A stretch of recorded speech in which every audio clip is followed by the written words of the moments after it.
I stand in the glass tower of Sinclair Global, where every pair of eyes holds judgment. My second-hand blazer feels thin under the fluorescent lights. Worn flats, single mom with no degree. Someone mutters that I'm wasting everyone's time. My fingers brush the conference room door handle, ready to leave. Then the notification hits every screen simultaneously. Project Phoenix collapsed. $30 million evaporated. A data breach their entire security team couldn't solve in 14 months. Through the open door, I catch a glimpse of the projection screen.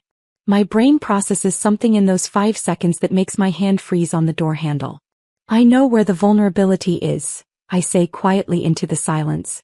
Can this invisible woman turn around her destiny and save the company? For months earlier, I'd been restocking shelves at a 24-hour grocery store when I saw the job posting on my phone during my break. Cybersecurity analyst position at Sinclair Global, one of the top tech consulting firms in the region. I stared at that screen for what felt like hours before tapping the apply button. My finger hovered over it 3 times before I finally pressed down. The morning of the interview, I borrowed $80 from my neighbor Mrs. Caldwell to buy professional clothes from the discount store downtown. The blazer smelled like storage units and the fabric was already pilling at the seams. I spent half an hour making my daughter Lily's lunch, trying to ignore the knot in my stomach. Lily sat at our tiny kitchen table coloring in her workbook. 7 years old. She didn't ask why mommy was wearing fancy clothes. She'd learned not to ask questions about money or why we lived in a 1-bedroom apartment where she slept on the pull-out couch. Be good for Mrs. Caldwell today, I tell her, kissing the top of her head. Her hair smells like the cheap shampoo we buy in bulk. You look pretty, Mama, she says without looking up from her drawing. The Sinclair Global building is 42 stories of steel and ambition. The kind of place where people like me clean the bathrooms at night, not walk through the front door in daylight. The security guard studies my ID for longer than necessary. His eyes catalog my appearance, my worn bag, the way I stand like I'm apologizing for taking up space. 23rd floor, he finally says, handing back my ID without meeting my eyes. The conference room temperature feels deliberately cold. 5 people sit behind an imposing table with designer water bottles and tablets that probably cost more than my monthly rent. Brandon Keller, the CEO, sits in the center. Sharp eyes that miss nothing. He built this company from a garage startup 20 years ago. To his left sits Raymond Foster, head of cybersecurity, Harvard graduate, silver-haired authority. To his right is Catherine Lee, senior operations director, Yale MBA, perfectly tailored suit. At the far end sits Lucas Bennett, senior security architect, MIT PhD, published researcher. 9 years with the company. 36 years old, impeccably dressed with that particular confidence that comes from never being questioned. He's also the lead architect on Project Phoenix, the company's most lucrative government contract. Lucas studies my resume like it's evidence in a trial. His expression cycles between skepticism and barely concealed disdain. So Haley, Brandon begins, tell us about your educational background. My mouth goes dry. The water bottle in front of me might as well be on the moon. I attended Riverside Community College for 2 years. I didn't complete my degree. Lucas leans forward, steepling his fingers. You didn't finish? May I ask what happened?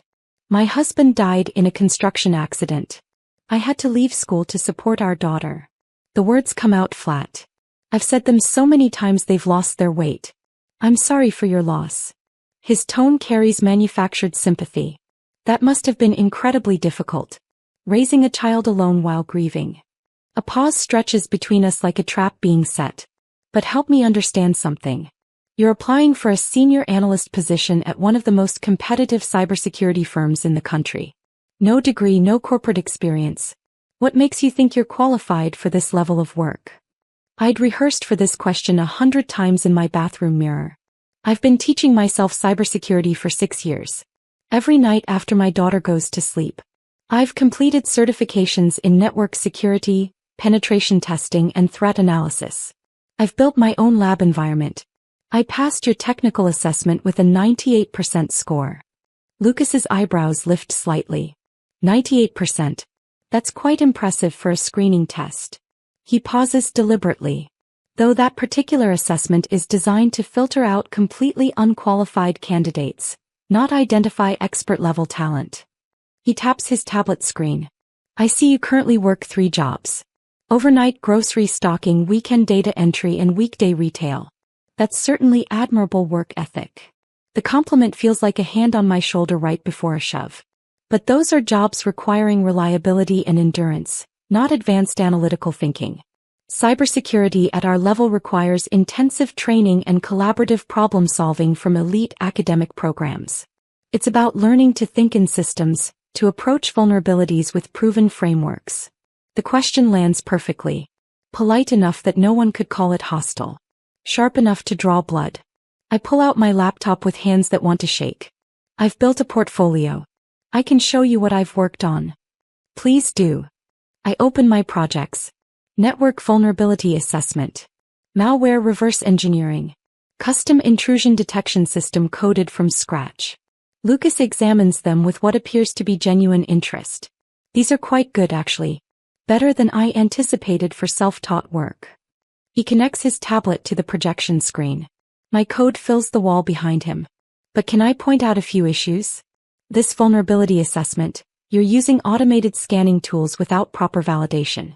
You've flagged several false positives that manual verification would have caught. Formal training would have taught you the limitations of automation. He swipes to another project. And this intrusion detection system. You're using signature-based detection without behavioral analysis. Any sophisticated attacker would bypass this trivially. Your rule sets are too rigid. This approach was outdated 5 years ago. His voice remains patient, almost professorial. These are exactly the mistakes someone makes learning in isolation without proper mentorship or peer review. I'm genuinely impressed you got this far on your own, but it illustrates why formal education matters. It's not gatekeeping. It's ensuring reliability in environments where failure means data breaches and lawsuits. My face burns. Every criticism is technically accurate. There's no defense that doesn't sound like excuses. Raymond speaks up, his voice gentler. Lucas makes valid technical points, but I'm curious about your thought process, Haley. Walk me through how you approached the intrusion detection system. I explain my reasoning. The threat modeling, the data collection, the algorithm selection. It's not perfect, but it's thoughtful. It shows I understand the fundamentals even if the execution has gaps. Raymond nods slowly. The approach demonstrates solid understanding, even if the implementation needs refinement. That's something we can develop in an entry-level position. Absolutely, Lucas agrees immediately. But Haley's applying for a senior role. We need people who can lead security audits, manage client relationships, train junior staff. I'm not convinced this is the right fit at that level. Brandon has been silent throughout, observing everything. Now he speaks. What's your assessment of Project Phoenix, Haley? Based on what you've seen in the public materials. I'd spent hours researching. Project Phoenix was their flagship success, a government cybersecurity platform with military-grade encryption. I think it's impressive work. The security protocols appear robust. Lucas nods with satisfaction. Thank you. I led the development. 14 months of work with a team of 6 PhD-level security architects. It's currently the gold standard for government data protection. Though I did wonder, I add carefully, about the authentication system architecture. From the technical white paper, it seems like the multi-factor authentication relies primarily on SMS-based verification. Something shifts in Lucas's expression. A micro-expression of irritation quickly smoothed over. That's correct. Industry standard practice. Right. I just thought SMS-based authentication has known vulnerabilities. SIM swapping attacks, SS7 protocol exploits. I wondered if there were additional layers beyond what's mentioned in the public documentation. We have extensive additional security measures, Lucas replies smoothly. Hardware token integration, biometric verification layers. It's all detailed in the classified technical specifications. I'm sure it is, I say. I don't push further. Brandon stands, extending his hand. Thank you for coming in, Haley. We'll be in touch. Handshakes all around. Raymond gives me an encouraging smile. Catherine remains professionally neutral. Lucas walks me to the elevator. Best of luck with your job search, he says. And if you're interested in formal education, I could recommend some excellent online master's programs. Several of my former colleagues teach in them. Thank you. He pauses, hitting the elevator call button. You know, I understand the hunger to prove yourself when you're coming from outside the traditional path. The difference is I did it the proper way through the system. Because the system exists for good reasons. His expression remains kind, concerned even. Sometimes the most important thing we can do is recognize our limitations. Not everyone is meant for this level of work, and there's no shame in that. There are plenty of valuable careers that don't require advanced degrees. The elevator arrives. I step inside. The doors close on his sympathetic smile. 3 days later, the rejection email arrives. We've decided to move forward with candidates whose qualifications more closely align with our current needs. We encourage you to apply for entry-level positions as they become available. I delete it and go back to stocking shelves at 2 a.m. 4 months pass. I've almost forgotten about Sinclair Global when my phone rings. Unknown number. Ms. Monroe? This is Brandon Keller from Sinclair Global. My heart stops. Mr. Keller. Hello. I know this is unexpected, but we have an opening. One of our analysts accepted a position elsewhere. I remembered your interview. I'd like you to come in tomorrow. Yes, of course. Thank you. 9 o'clock. Same building. The next morning I wear the same worn blazer. Brandon meets me in the lobby personally. Thank you for coming on short notice. Let me show you to your workspace. Workspace. The position is yours if you want it. Junior cybersecurity analyst. $72,000 annually. Not senior level, but it's an opportunity. My head spins. Yes. Absolutely. Thank you. Brandon leads me upstairs to an open floor plan filled with analysts at standing desks. He points to a small desk near the corner. You'll sit here. Raymond Foster will be your direct supervisor. You'll support ongoing projects, learn our systems. Prove yourself here and advancement is possible. He hands me a folder.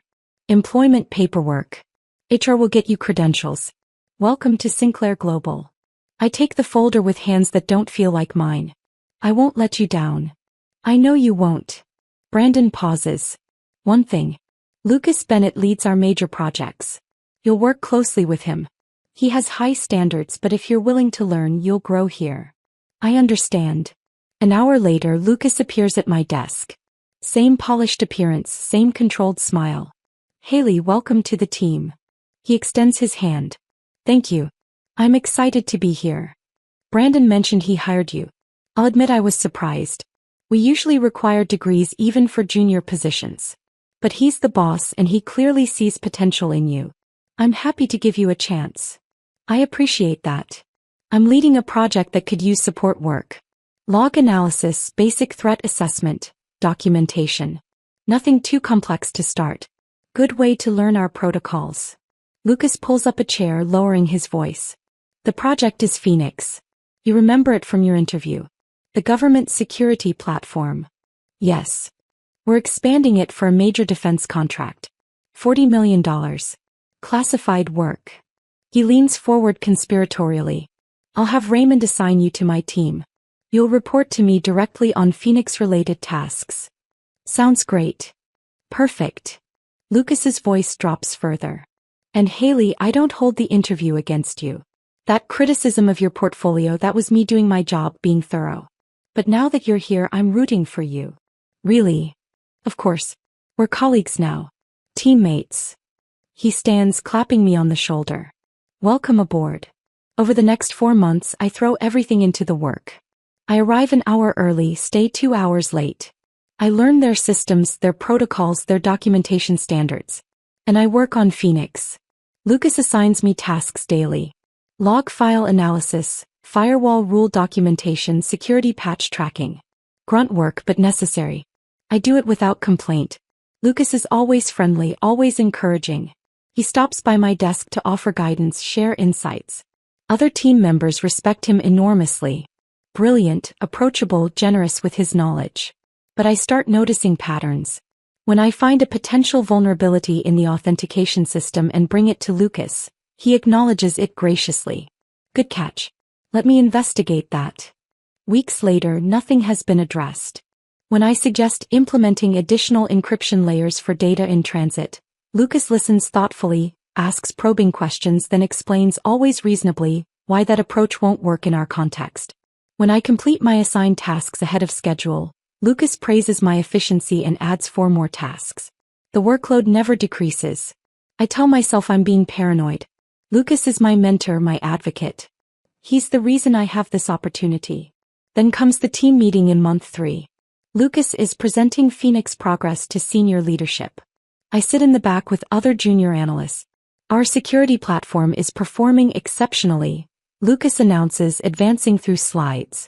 We've achieved military-grade encryption across all data layers. The Defense Department is extremely satisfied with preliminary testing. He clicks to a slide showing system architecture. I lean forward. Something looks familiar. We've implemented several breakthrough features.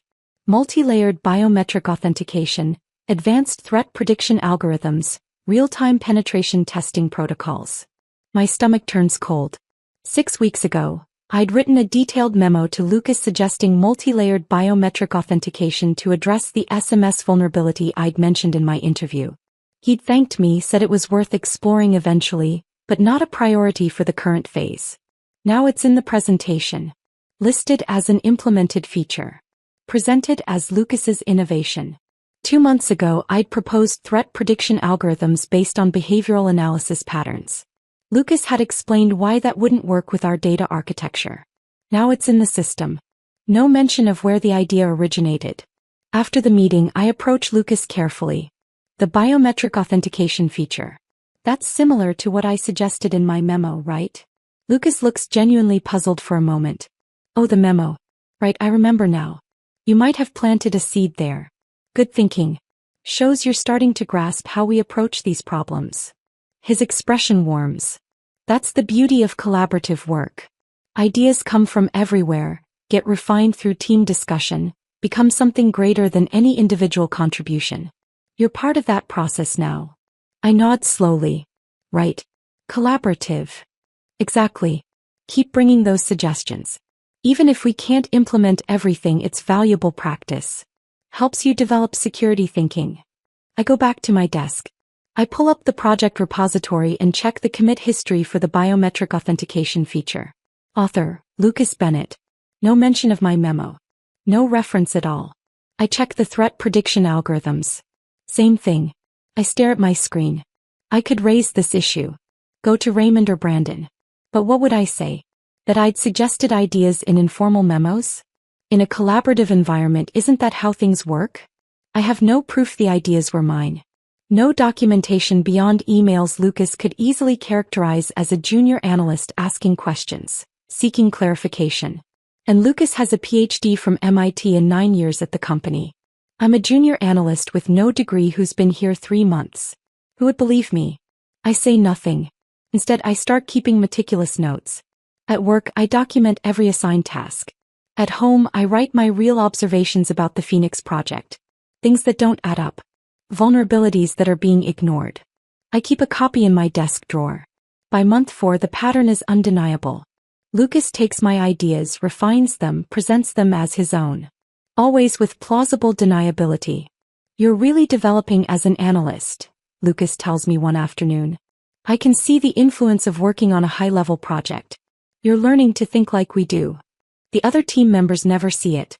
Lucas is too careful. He never takes an idea I've shared publicly, only suggestions made privately in one-on-one conversations or individual emails. And Lucas is generous in other ways. He praises my work to Raymond. Includes me in team lunches. Offers career advice. He plays the role perfectly. But my best ideas keep appearing in Lucas's work. And I keep getting assigned to log file analysis while Lucas presents breakthrough innovations to leadership. For months and I'm exhausted. Not from the work. From the constant calculation. Which ideas are safe to share? How can I contribute without feeding someone who's using me? I stop making suggestions to Lucas directly. I wait. Then comes the morning when everything breaks. I arrive at the office to find chaos. People rushing between conference rooms. Phones ringing constantly. The usual calm atmosphere of Sinclair Global shattered. I catch Raymond in the hallway. What's happening? Raymond's face is ashen. Phoenix collapsed. The Defense Department terminated the contract. $40 million gone. What? Why? They said our security platform is fundamentally compromised. They hired an external security firm who found critical vulnerabilities in our authentication system. They're taking their contract to Fortress Security and threatening to sue for breach of contract. My mouth goes dry. What kind of vulnerabilities? I don't know yet. Brandon called an emergency meeting. Everyone on the Phoenix team needs to be there. That includes you. We walk to the main conference room together. The room is packed. Senior leadership lines one wall. The Phoenix team fills the seats. Lucas stands near the front, face pale but composed. Brandon stands at the head of the table. His expression could cut glass. For those who haven't heard, the Defense Department terminated the Phoenix contract this morning. They've provided a detailed security audit showing that our military-grade encryption is compromised by fundamental vulnerabilities in the authentication system. Multiple exploit vectors that would allow unauthorized access. He lets that sink in. The room is silent except for someone's nervous breathing. This is catastrophic. $40 million. Our reputation with government contracts. Our credibility in the industry. Everything is now in question. His eyes sweep across the team. I need to understand how this happened. Lucas, you're the lead architect. Explain. Lucas stands smoothly. Even in crisis, he maintains composure. Brandon, I'm as shocked as everyone else. We followed industry-standard protocols throughout development. Multiple rounds of security audits. Penetration testing. Everything indicated the system was secure. Then how did we miss vulnerabilities severe enough to terminate a $40 million contract? I don't have a complete answer yet. But the vulnerabilities aren't in the core encryption architecture. They're in the authentication layer, specifically the SMS-based verification system and how it interfaces with other security measures. He pulls up a slide showing system architecture. We used SMS-based two-factor authentication, which was industry standard when we designed the system. We measured security through layered verification protocols, also standard practice at the time. Brandon's voice is sharp. If it's all standard practice, why did the security audit find it critically insufficient? Because they're applying current standards to architecture designed 18 months ago. I built this system using the same methodologies I published research on. The same approaches taught at top institutions. If there's a flaw, it reflects evolution in the threat landscape, not negligence in our implementation. He sounds reasonable, rational. Like someone genuinely grappling with unexpected failure. But I see something else. The slight tension in his shoulders. The way his fingers tap against his tablet. The calculated pause before each answer. Lucas is covering. And I know why. For months ago, I'd suggested multi-layered biometric authentication to address SMS vulnerabilities. Lucas had dismissed it as not a priority. But in the month 3 presentation, he'd claimed it was already implemented. He'd lied to leadership about having that feature. Stolen my idea in name only, never actually building it. Just using it to make his presentation look impressive. 3 months ago, I'd questioned whether SMS authentication was sufficient against modern threats. Lucas had explained why the current approach was secure. 2 months ago, I'd written a detailed memo outlining potential exploit vectors in the authentication system. Lucas had thanked me and said we'd address it in the next phase. All of those suggestions would have prevented this failure. All of them. Lucas had ignored every single warning because implementing them would mean admitting that someone without credentials had spotted flaws in his work.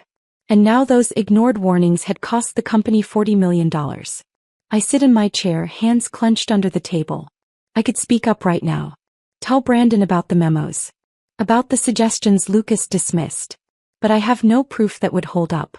My memos were informal, phrased as questions rather than definitive security assessments. Lucas could easily reframe them as a junior analyst seeking clarification on concepts she didn't fully understand. It would be my word against Lucas's. The new hire with no formal education versus the brilliant PhD who built the company's flagship project. Brandon would never believe me. I stay silent. The meeting continues. People throw out theories. Damage control strategies. Lucas positions himself as the rational expert trying to diagnose an unprecedented failure. We need to identify the exact vulnerability before we take action, Lucas states, his voice carrying authority. I'll lead a forensic analysis of the authentication system.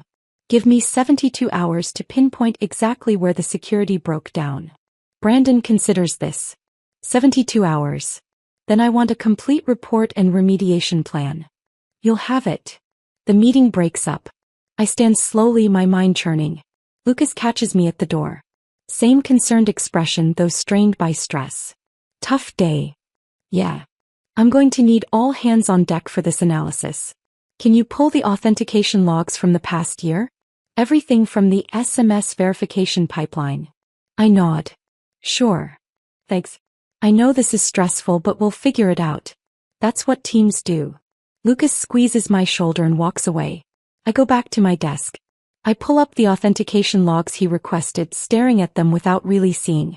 My phone buzzes. A text from Lily's school. Parent-teacher conference needed. Lily's having trouble focusing in class. I text back. I'll be there Friday. Then I open my desk drawer and pull out my notebook. The one where I've been documenting observations about Phoenix for 4 months. Every suggestion Lucas dismissed.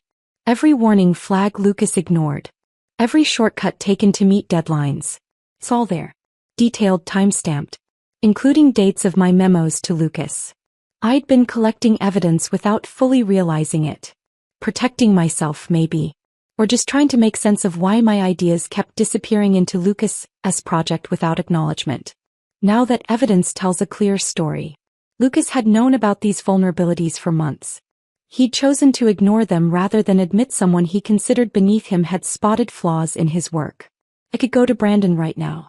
Show him the notebook. Prove that the Phoenix failure wasn't bad luck or honest mistake. It was negligence born from pride. But what would happen then? Lucas would be fired. Probably. A $40 million failure with documented warnings he'd ignored. Even his credentials wouldn't save him from that. Me. I might be vindicated.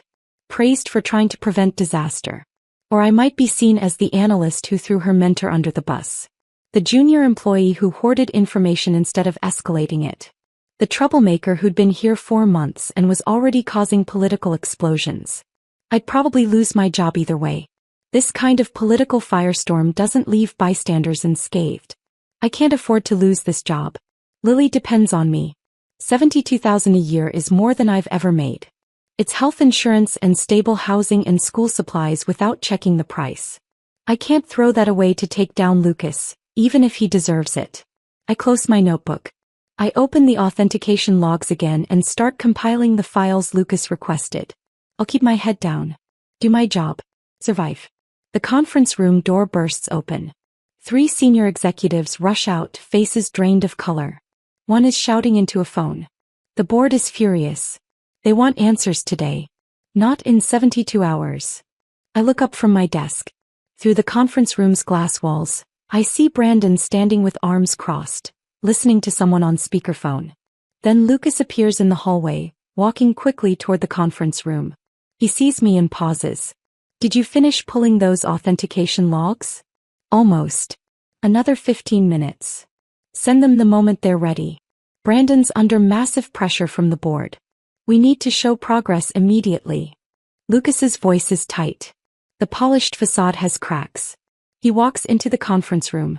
Through the glass, I watch him join the conversation with Brandon and the senior team. Then the arguing starts. I can't hear the words, but I can see the body language. Gestures getting sharper. Voices rising. Lucas defending himself while Brandon listens with that frozen expression. A junior analyst walks past my desk carrying a box of belongings. Her eyes are red. What happened to Amy?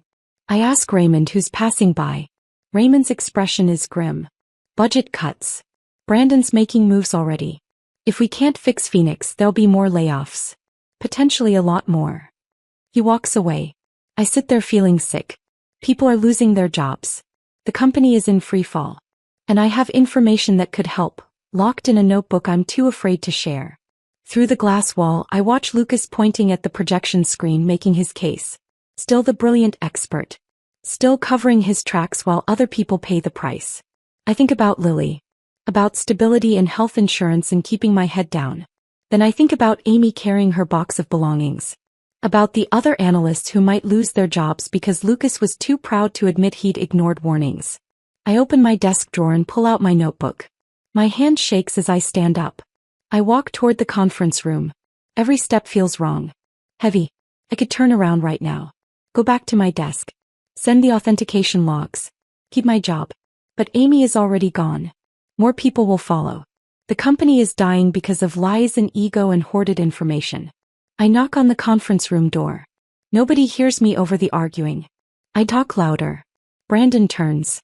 His expression shifts from ice to irritation. What? I know why Phoenix failed, I say. My voice comes out steadier than I feel. And I can prove it. The room goes dead silent. Lucas's face goes pale then red. Haley, this isn't the time. We're in the middle of. I have documentation. I continue looking at Brandon. 4 months of memos and suggestions about vulnerabilities in the Phoenix authentication system. Vulnerabilities that would have prevented this failure if they'd been addressed. Brandon's eyes narrow. What kind of documentation? I open my notebook.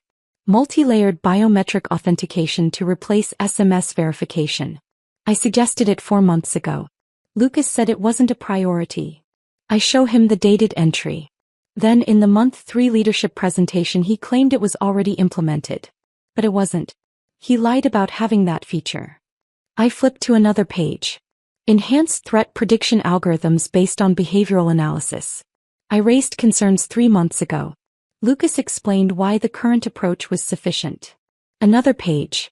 Exploit vectors in the SMS authentication system that would allow SIM swapping attacks.